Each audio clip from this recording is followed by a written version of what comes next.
And Jack the Ripper, we must first understand Whitechapel. This district was overcrowded, poverty stricken, and notorious for crime and vice. Thousands lived in filthy lodging houses, with women often forced into prostitution to survive.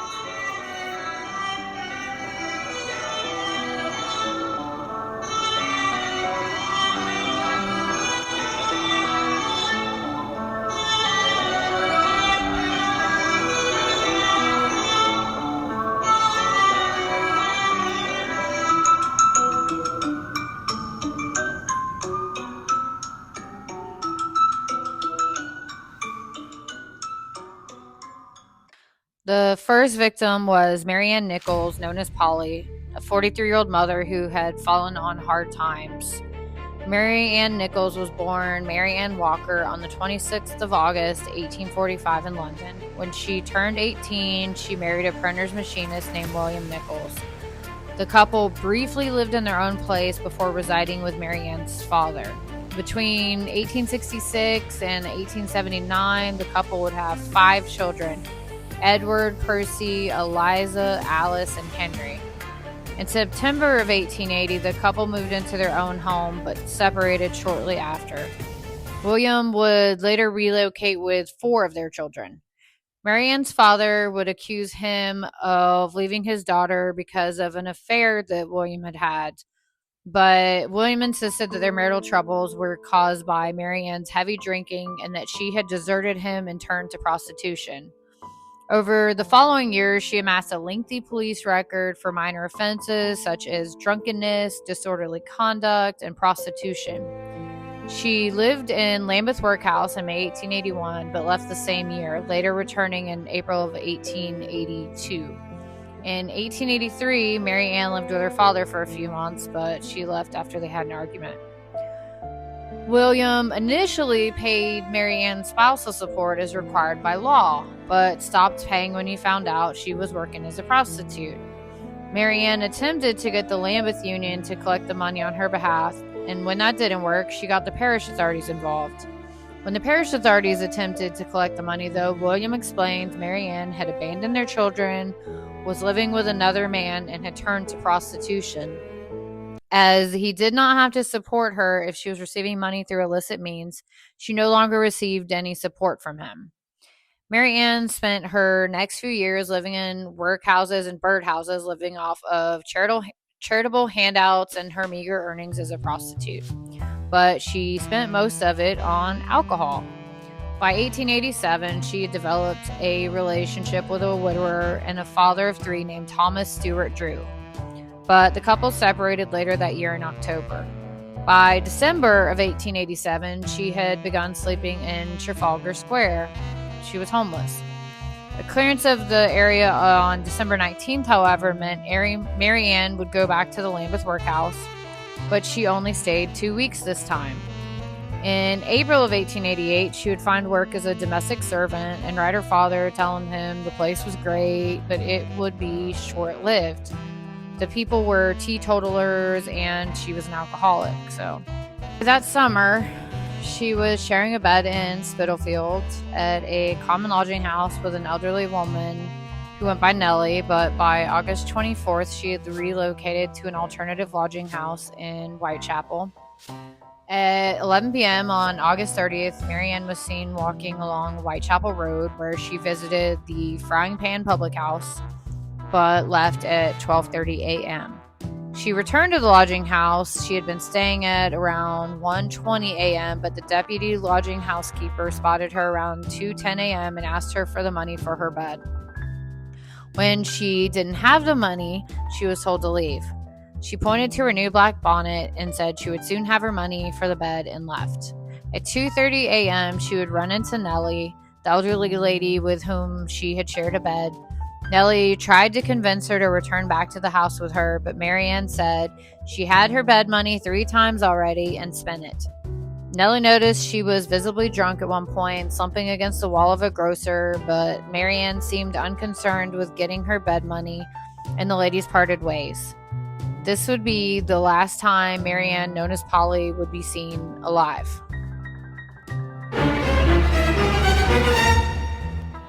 Around 3:40 a.m., a man named Charles Allen Cross would discover her body, and another man on his way to work, Robert Paul, would see Cross standing staring at her body. So Cross called him over and they both examined the body. It was dark though, so they weren't sure if it was just somebody who was drunk or if they were dead. So Cross first touched her face, which was warm, and then touched her hands, which were cold. And her skirt was pulled above her knees, so the men pulled it back down before heading to find a constable. They found a constable Misen, and he headed back towards Buck Row. And as he approached, another patrolman, John Neal, approached from the opposite direction, illuminating a lantern on her body, and he noticed that her throat was cut and attracted the attention of a third patrolman to go get a surgeon named Dr. Llewellyn. So when Dr. Llewellyn arrived around 4 a.m., he noticed she had only been dead around 30 minutes. Body cooling rate counts on many factors, and modern forensics suggests she died anywhere from 30 minutes to 90 minutes before her body was actually discovered. So Constable Neal, he searches for blood trails, and he did not find any, nor wheel marks. So her body was transported to the morgue, and the extent of the depravity of her killer was not discovered until then. Both sides of her face had been bruised, and she had 2 throat wounds. One was 4 inches and one was 8 inches, and both reached back to her vertebral column. So her throat had been slashed from left to right, and the killer had been facing her. So this suggested to police that the killer was probably left-handed. And the slashes were so deep that she had almost been decapitated. Her abdomen had been mutilated with several incisions, causing her bowels to protrude through the wounds. Several more similar cuts were running down the right side of her body. She had also sustained 2 cuts to her genital region. It was determined that the knife was 6 to 8 inches in length. The wounds were inflicted in a violent and downward thrusting motion, but all except the throat slash had been made post-mortem. Dr. Llewellyn also believed the killer had some anatomical knowledge. Meanwhile, police questioned everyone who lived near the discovery of the body or on the street, but no one had seen or heard anything, which is very strange. But they did not initially know the name of the victim because she was not carrying any identification, but she was wearing petticoats marked Lambeth Workhouse, PR, leading them to one on Princess Road, where they were able to find multiple people whom were able to identify the woman they found as Polly or Marianne Nichols. Her husband was actually the third person to look, and he also was able to confirm that it was her. The next victim of Jack the Ripper would be Annie Chapman. She would be born Eliza Ann Smith on September 25th, 1840 in Paddington. Her father was a soldier, and her parents would not be married until a year and a half after her birth. So she tried alcohol and developed a weakness for it from a very young age. This is something that the Ripper victims have in common. Her siblings attempted to dissuade her from drinking alcohol, but she kept going back to it.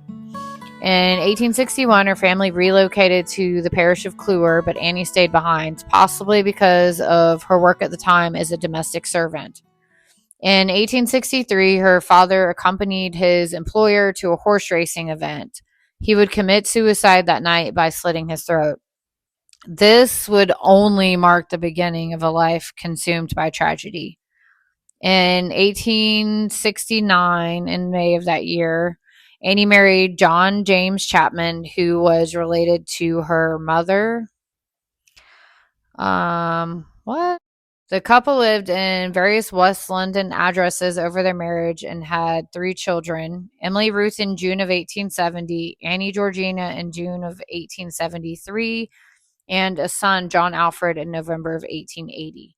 John Alfred was born disabled, and they tried to get him medical help at a London hospital before later placing him in the care of an institute for the physically disabled in Windsor. She had weaned herself off of alcohol by 1880, but John Alfred's disability is believed to have contributed to her gradual reversion back to alcohol dependency. In 1881, the family moved from West London to Windsor, probably to be closer to John Alfred. 1882, on John Alfred's second birthday, Emily Ruth died from meningitis at only 12 years old. And following the death of their daughter, Annie and William both took to drinking very heavily, and she was known to have been arrested on multiple occasions for public intoxication. The couple mutually decided to split in 1884, although a later police report listed it as Annie's drunken and immoral ways, and William was ordered to pay Annie a weekly allowance. Following their separation, Annie relocated to Whitechapel and was known to be residing with a man who made wire sieves for a living. In 1886, William resigned from his job due to declining health and relocated to New Windsor. He died on Christmas Day due to liver cirrhosis and edema. And when her weekly payments stopped, she learned of William's death from her brother-in-law. Shortly after William's death, the sieve maker left Annie and relocated to Notting Hill, and some accounts said that maybe the sieve maker was with her for her money, but Annie just had really bad luck, it seems, because she lost her daughter, she lost her father, she loses her husband, and then he's been paying her money, so she's been living on this money and surviving on it, and now this money's no longer coming in, and the guy she's living with was reportedly possibly like a gold digger, so once her money dried up, he left. So now Annie is basically just all alone. And one of her friends said this caused her to become depressed and lose her will to live. So by May or June of 1888, she resided at a lodging house on Dorset Street, reputed as the worst street in London, where another Ripper victim would later be found. 8 days before her death, she had a fight with a fellow resident named Eliza Cooper. Many thought it was an argument over a man named Harry, but Eliza said she had loaned Annie her soap, and when she asked for it back, Annie had thrown a halfpenny on the table and told her to get a halfpenny's worth of soap. Eliza later gave Annie a black eye and bruised chest. Midnight on September 8th, Annie was lacking the money for her nightly bed, so she had a drink in the kitchen with another lodger, Frederick Stevens, before mentioning to yet another lodger that she had visited her sister in Vauxhall and her family had given her money. Stephen then saw her take a box of pills from her pocket, and when the box broke, she wrapped the pills in a piece of envelope she had taken from the mantelpiece and left. At approximately 1:35 a.m., she returned to the lodging house with a baked potato and scarfed it down. The girl's got to eat. Nothing like the old baked potato before street walking. She reportedly said, "I won't be long, Brummy. See that Tim keeps the bed for me," and then headed off in the direction of the Spitalfields Market. And Mrs. Elizabeth Long said she saw Annie talking to a man at 5:30 a.m. and described him as over 40, slightly taller than Chapman. She was said to be 5 feet tall, with dark hair and the appearance of high social class. She heard him say, "Will you?" to which Annie had replied, "Yes." She knew the time because she heard a nearby clock strike the half hour. She is believed to be the last person to see Annie alive. Annie Chapman's mutilated body was discovered shortly before 6 a.m. by an elderly resident of 29 Hanbury Street named John Davis. Her body was lying on the ground near the doorway to the backyard with her head 6 inches from the steps to the property. So Davis alerted 3 men before all 3 men ran down Commercial Street to find a policeman. Well, Davis went to the police station to report what he had seen. The 3 men found a policeman, DI Joseph Lunas Chandler, and told him another woman has been murdered. Several policemen arrived within minutes. Dr. Phillips arrived at Hanbury Street at approximately 6:30 a.m. Dr. Phillips was quickly able to establish a definitive link between the murder of Chapman and the recent murder of Mary Ann Nichols. She had also suffered the same neck wounds, abdomen mutilation, and it was apparent that the weapon was a similar size and design. Her left arm had been placed across her left breast. Her legs had been drawn up with her feet resting on the ground, but her knees facing outward. Her face was swollen and facing on the right side. Her body had been severely mutilated. She had been disemboweled, and a section of flesh and her small intestines had been removed and placed above her right shoulder. The morgue examination revealed that part of her uterus and bladder were missing also. The coroner who conducted her autopsy noted that her lungs and brain membranes were in an advanced state of disease, which would have killed her within months anyway. On September 27th, the Central News Agency received this letter written in red ink. Yes, keep on hearing the police have called me again. Speak just yesterday. And after I will take letting the talk about being on the right track. That dude gave me real things. Climb down on horse of a shaft and ripping them till I do get buckled. The next job I do, I should clip the lady's ears off and send to the police officers just for going. And you? Just let her back till I do more work and get it out straight. My night's nice and sharp, so it's work straight away if I get bugs. Good luck. Yours truly, Jack Ripper. Elizabeth Stride and Catherine Eddowes would both be murdered on the same night.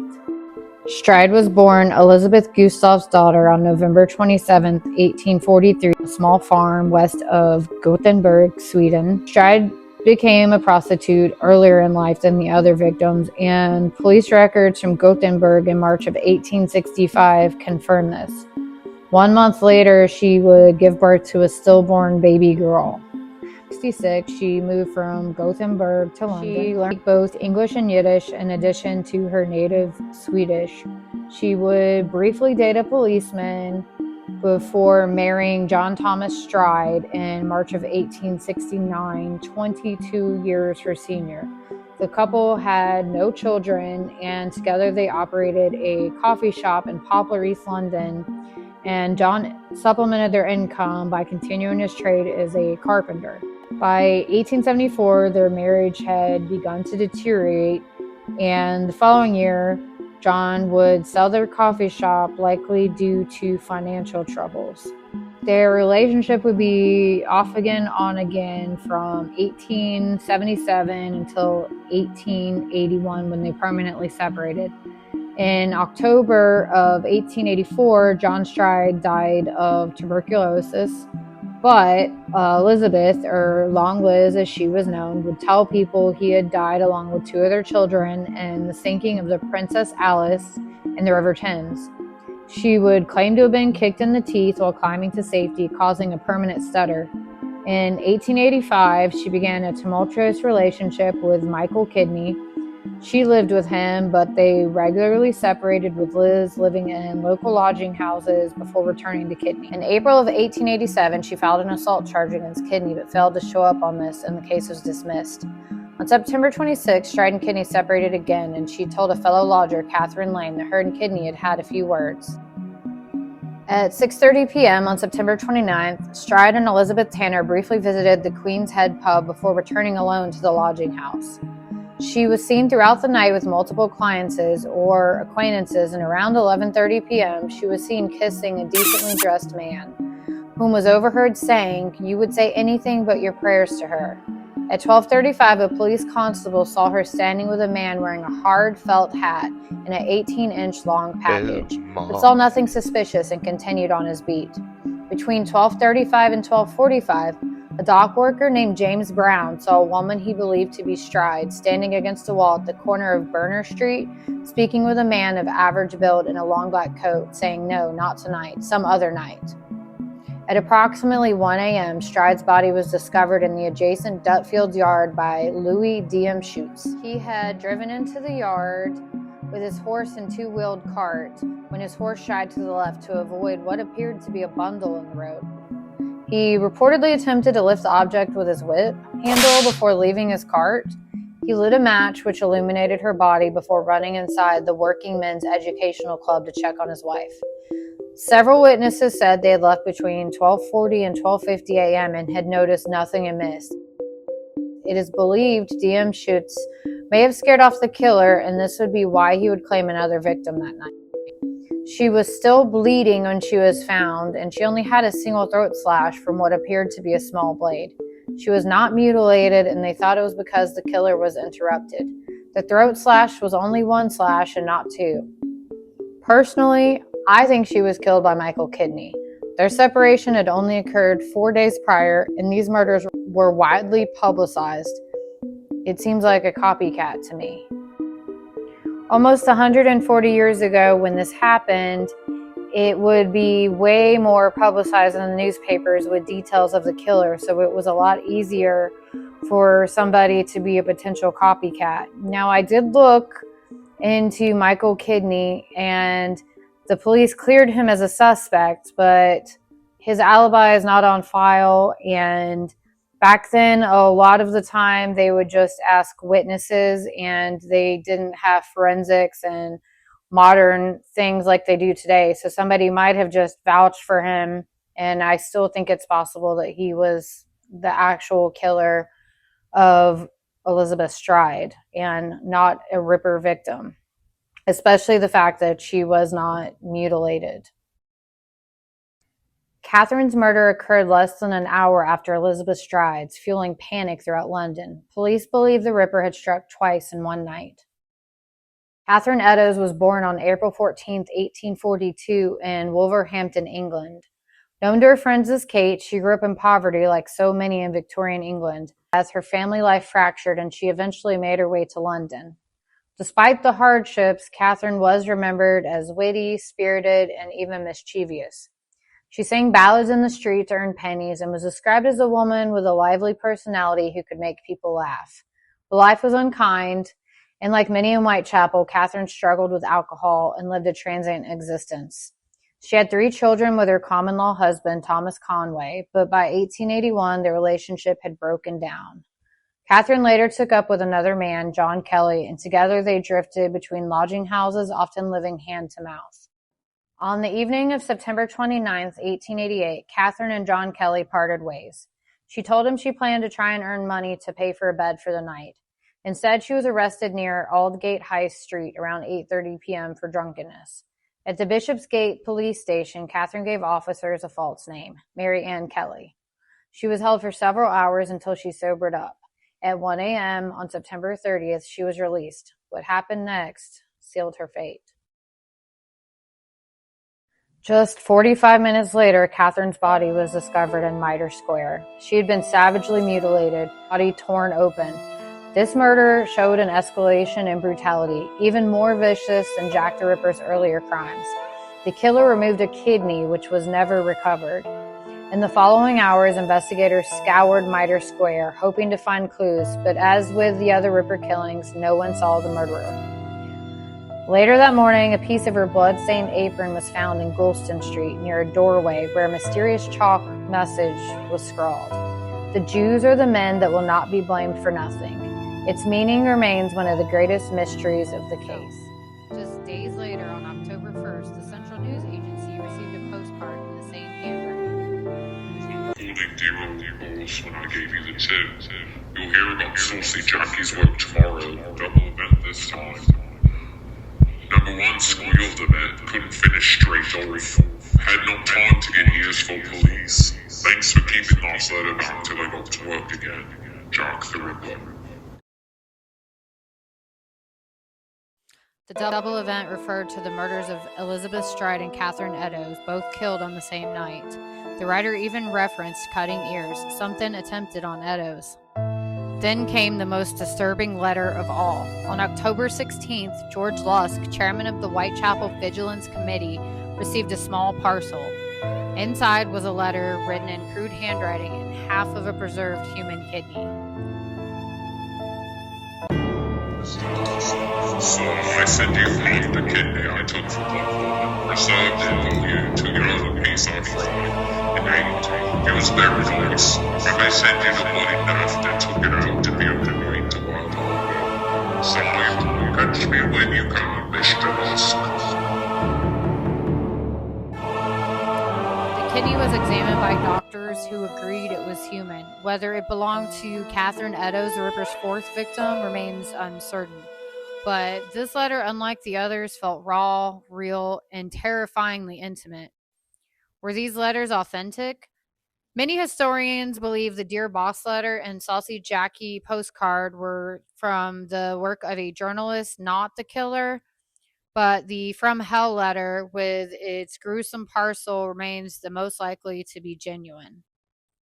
Hoax or not, the letters deepened the fear and cemented Jack the Ripper's. November 9th, 1888. London awoke to the most horrifying murder in the Jack the Ripper case. Mary Jane Kelly, known as Mary Jeanette to some, was not only the youngest of the Ripper's victims, but her death was by far the most brutal. But who was Mary Jane before she became the Ripper's final victim? Unlike the other victims, Mary Jane's life is shrouded in mystery. She was believed to be around 25 years old, much younger than the others who were in their 40s. Mary Jane often went by different names. To some, she was known as Ginger for her red hair. Others described her as pretty with fair skin and blue eyes. Her Irish heritage was widely accepted, but her true birthplace and family history remain uncertain. She reportedly grew up in Limerick, Ireland, and moved to Wales as a child. Later, she is said to have traveled to London and even spent time in Paris working as a sex worker. Her friends recalled that she sometimes dressed stylishly, wore makeup, and had a taste for music and singing. She was known for her charm, her wit, and her ability to captivate those around her. By 1888, Mary Jane was living in the heart of Whitechapel's poverty. She rented a tiny room at 13 Miller's Court off Dorset Street, one of the most dangerous and desperate areas in London. She lived there with her partner, Joseph Barnett, a former fish porter. Their relationship was stormy, strained by jealousy and poverty. Barnett eventually left her in late October, though he still visited her from time to time. Afterward, Mary Jane is believed to have taken in other lodgers and may have returned to sex work to pay her rent. On the evening of November 8th, Mary Jane was seen drinking with friends at several pubs. Later, she returned to her room with a man. Witnesses last recalled hearing her singing softly in her room an Irish ballad around 1 a.m. By 10:45 the next morning, her landlord, John McCarthy, sent his assistant, Thomas Boyer, to collect overdue rent. Boyer knocked on the door of 13 Miller's Court. There was no answer. Peering through a broken window pane, he saw a sight that made him stagger back in horror. Inside the small, dark room, Mary Jane Kelly's body lay on the bed. What police found was beyond anything they had ever seen. Her throat had been cut down to the spine. Her body was mutilated beyond recognition. The walls were spattered with blood. Unlike the Ripper's other murders, this one had taken place indoors where the killer had privacy and time. The sheer savagery suggested the Ripper had unleashed his full fury upon her. It was the most gruesome crime scene in the entire case. Police swarmed Miller's Court, but again, no one had seen the killer. Some witnesses claimed to have seen a man with Mary Jane earlier that night, described as well-dressed, perhaps even middle class. Others reported hearing cries of murder around 4 a.m., but in Whitechapel, such cries were so common no one reacted. Theories abounded. Was the Ripper someone she knew? Was her murder personal rather than random? Or was this simply the culmination of the Ripper's escalating violence? Mary Jane Kelly was the last known victim of Jack the Ripper. Jack the Ripper terrorized London's East End in 1888, killing at least 5 women in a spree of brutal murders.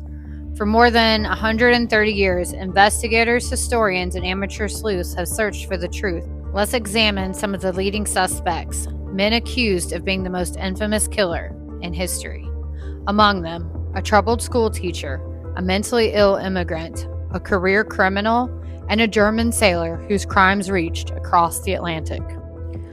Montague John Druitt was a barrister and part-time school teacher. By outward appearance, he was a respectable Victorian gentleman, but his life was unraveling in 1888. Just weeks after Mary Jane Kelly, the Ripper's final canonical victim, was murdered, Druitt disappeared. His body was later found in the River Thames, an apparent suicide. Assistant Commissioner Sir Melville Macnaghten later wrote, "From private information, I have little doubt that his own family suspected this man of being the Whitechapel murderer. The theory is that Druitt, suffering from mental illness, snapped and killed himself when he felt discovery was near." The arguments for Druitt were his death coincided with the end of the Ripper murders, and Macnaghten's report suggested police quietly suspected him. But arguments against, Druitt lived miles away from Whitechapel and had no known ties to the area. No direct evidence links him to the crimes. Druitt fits the tragic narrative of a respectable man hiding dark secrets, but his distance from Whitechapel casts doubt on his guilt. Aaron Kosminski was a Polish-Jewish immigrant who lived in Whitechapel. He worked as a barber and was known to suffer from paranoid schizophrenia. Kosminski was admitted to an asylum in 1891, where he lived until his death. In McNaughton's notes, he appears as a strong suspect, a man with violent tendencies, misogyny, and proximity to the murders. In 2014, a shawl said to be found at Catherine Eddowes' crime scene was tested for DNA. The analysis allegedly linked it to Kosminski's maternal line. The arguments were he lived in the heart of Whitechapel, close to the murder sites. Police officers at the time hinted that the killer was a Polish Jew. The DNA study, though controversial, suggests a possible link. But the arguments against the DNA evidence is disputed because there is likely contamination. He was weak, malnourished, and hardly the imposing figure witnesses described. He was institutionalized years after the murders, but there was no sudden end to his freedom that perfectly matched the killings. Was Kosminski simply a poor immigrant scapegoated by prejudice, or was he truly Jack the Ripper? Our next suspect, Michael Ostrog, was a Russian-born conman, thief, and fraudster. His name appears in McNaughton's report as a suspect in the murders. Ostrog was intelligent, devious, and dangerous. He was known to use disguises and false identities. He also had a history of violence. On paper, he fit the Ripper's profile, a man who preyed upon the vulnerable, but records later showed Ostrog was likely imprisoned in France during the Whitechapel murders. He was a violent criminal known to carry knives. His cleverness and use of disguises would explain why he evaded capture. But prison records suggest he was not even in London at the time, and there is no forensic or eyewitness evidence against him. Ostrog's inclusion as a suspect may reveal more about Victorian prejudice against foreign criminals than about his true guilt. And the last suspect we are going to talk about is my personal favorite to be Jack the Ripper. Karl Feigenbaum may be the most overlooked but terrifying suspect. He was a German sailor executed in New York in 1896 for the brutal murder of his landlady, Juliana Hoffman. His defense attorney claimed Feigenbaum confessed to having a compulsion to kill and mutilate women. With his work as a seaman, he could have been docked in London during 1888, placing him near the Whitechapel murders. Feigenbaum's known movements link him to brutal killings in both Europe and America, suggesting he may have been a traveling serial killer long before the term existed. He admitted to having urges to mutilate women. His occupation as a sailor meant he had opportunities to be in London during the murders, and the extreme brutality of Hoffman's violence echoes the Ripper's violence. There is no documented evidence placing him in Whitechapel in 1888, and his confession may have been exaggerated by his lawyer. If Feigenbaum was Jack the Ripper, it means the murders in London were part of a wider pattern of international killings, murders carried out wherever his ship docked. Beyond these men, countless others have been accused. Prince Albert Victor, grandson of Queen Victoria, tied to wild conspiracy theories involving the royal family. Dr. Thomas Neil Cream, a poisoner who claimed to be Jack the Ripper as he was executed, but he was already in prison during the murders. Francis Tumblety, a quack doctor from America who hated women and fled London after the killings. Even author Lewis Carroll has been absurdly suggested based on misinterpreted word games in his books.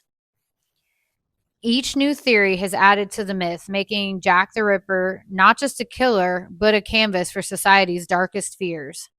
Despite police records, forensic testing, and centuries of speculation, Jack the Ripper's identity remains unknown. Was he a local madman like Aaron Kosminski, a desperate schoolteacher like Montague Druitt, or was he Karl Feigenbaum, the German sailor whose crimes stretched across continents?